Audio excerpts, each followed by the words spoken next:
Menikah dengan budaya dan suku yang berbeda itu tidak mudah ya guys.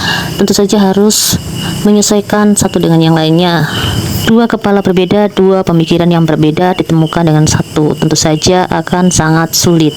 Tetapi Tuhan sudah mempersatukan, mau bagaimanapun harus tetap mencari titik temu atau titik tengahnya agar perbedaan itu menjadi satu. Saya berasal dari Jawa dan suami saya orang Dayak, orang Kalimantan. Waktu suami saya di Jawa, banyak hal baru yang dia dapatkan dan tentu saja itu bertolak belakang dengan hati nuraninya atau kebiasaan-kebiasaan yang dia lakukan selama di Kalimantan.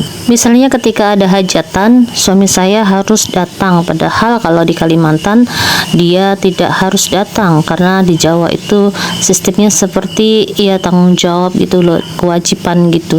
Apalagi di Jawa itu ada giliran yang harus dilakukan ketika ada orang hajatan, misalnya cari daun, kumpulkan kursi meja, bikin minuman, juga jaga berkat di depan. Banyak hal yang memang harus dikerjakan secara bermasyarakat. Kalau mengenai hal itu saya rasa hampir semua daerah itu sama ya, ketika ada orang hajatan semua orang berkumpul untuk membantu. Tetapi selama saya di sini saya belum pernah sih pergi ke tempat hajatan karena suami saya tidak pernah ngajak saya pergi, jadi saya belum pernah ikut masak-masak di tempat orang punya hajatan. Kalau mengenai hal-hal adat istiadat saya rasa tidak terlalu rumit ya, karena kami kan Kristen, jadi tidak terlalu mengikuti adat istiadat seperti bancaan atau hal-hal yang lainnya berhubungan dengan kegiatan-kegiatan kejawen atau Jawanis. Contoh lain dalam kehidupan sehari-hari seperti menawarkan orang makan atau minum kayak gitu. Kalau di Jawa menawarkan makanan dan minuman itu sekedar basa-basi, tetapi ada juga yang serius, jadi tidak semua disamaratakan atau dipukul rata sekedar basa-basi ya. Dan respon yang ditawarin pun hanya sekedar jawab iya, terima kasih, mboten kayak gitu. Tetapi kalau di sini tuh berbeda ya guys. Dan inilah seringkali membuat saya salah sangka dan salah paham.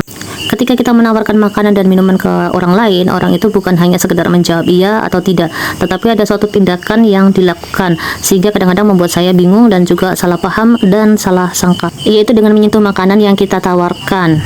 Kalau di sini saya kurang paham apa artinya, tetapi waktu di Kalimantan Barat pernah dikasih tahu sama anak remaja yang pernah saya layani, dia katakan harus menerima makanan itu kalau sudah ditawarkan, kalau tidak maka pamali, dan akan terjadi sesuatu hal yang tidak diinginkan.